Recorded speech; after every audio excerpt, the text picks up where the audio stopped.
Assalamualaikum warahmatullahi wabarakatuh. Perkenalkan, nama saya Herni Hildayaniha dengan NIM 21044111487. Sini saya dari kelas 3P akan menjelaskan tentang jaringan komputer itu dengan tema topologi jaringan.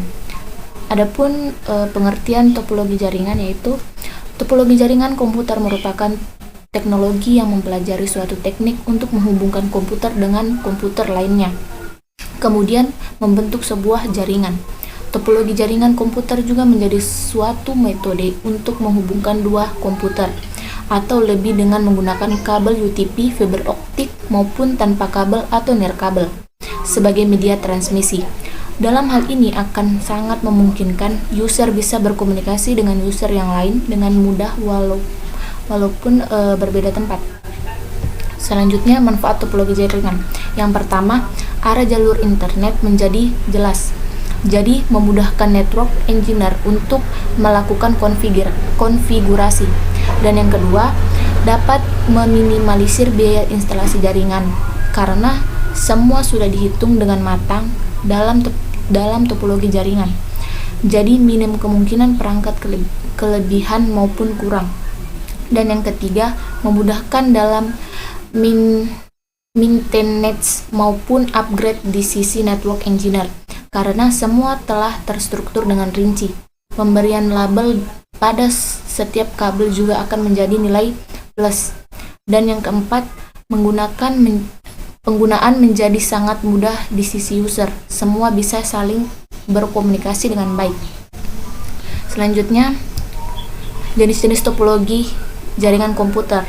Yang pertama itu ada topologi bus, dan yang kedua topologi star, dan yang ketiga topologi ring, dan yang keempat topologi mesh, dan yang kelima topologi tree. Jenis-jenis topologi tree ini yang tadi kan ada 5. Dan yang pertama itu topologi bus. Topologi bus ini merupakan topologi jaringan pertama kali digunakan dalam menghubungkan komputer.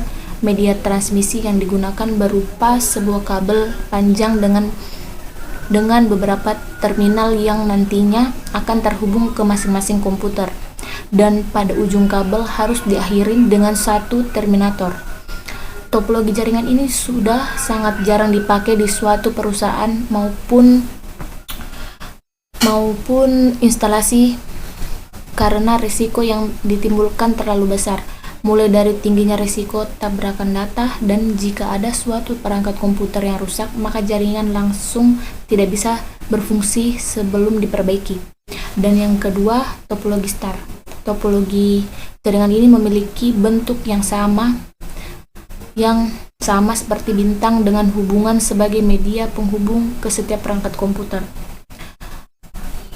Dan yang ketiga, topologi mesh. Topologi mesh adalah gabungan dari topologi ring dan topologi star. Secara pengertian, topologi mesh adalah suatu bentuk hubungan antar perangkat atau PC di mana masing-masing perangkat terhubung secara langsung ke perangkat lainnya dalam jaringan.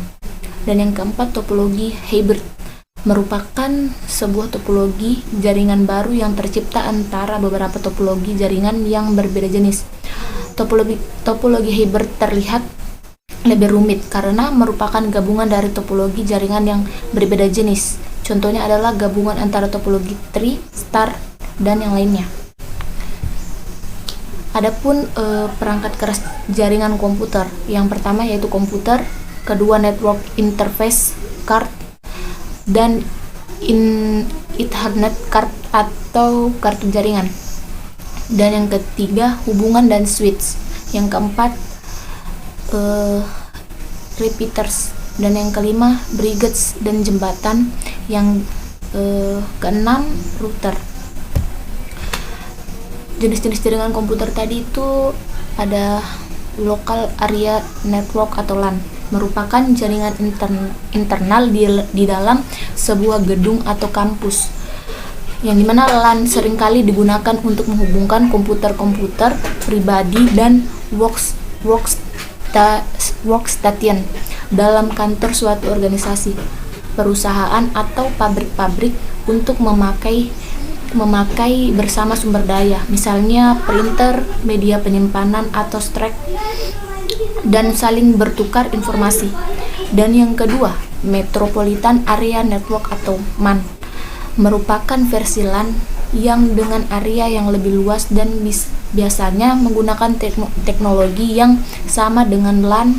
MAN dapat mencakup kantor-kantor perusahaan yang letaknya berdekatan atau juga sebuah kota dan dapat dimanfaatkan untuk keperluan pribadi atau swasta atau umum.